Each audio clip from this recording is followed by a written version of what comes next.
You've probably heard a lot about CBDCs, or central bank digital currencies, recently.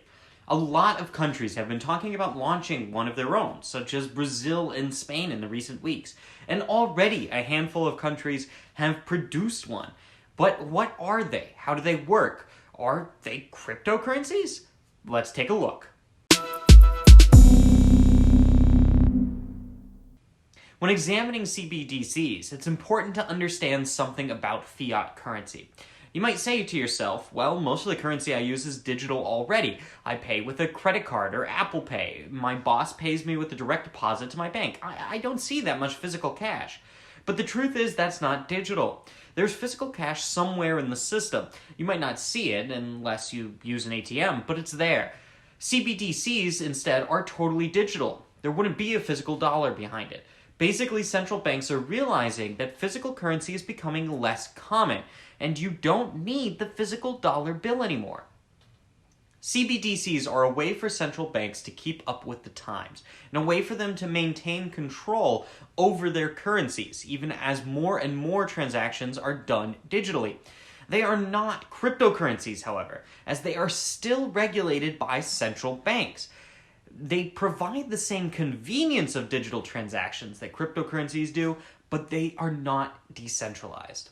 They can also help central banks maintain control over their currency, in fact, as they would be able to control the supply of the digital currency and how it's used.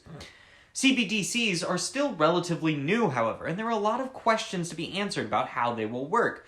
They provide the potential to make transactions faster, easier, and more secure, just like crypto, while still being regulated by the central bank. It remains to be seen how they will be accepted and how they will be used. But one thing is certain.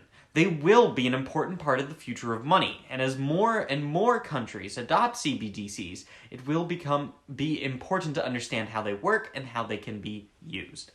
CBDCs have been met with a mix of excitement and criticism. Some have argued that the centralized nature of the CBDCs means that the government will have too much control over the money supply and transactions, and that could lead to a lack of privacy for its citizens.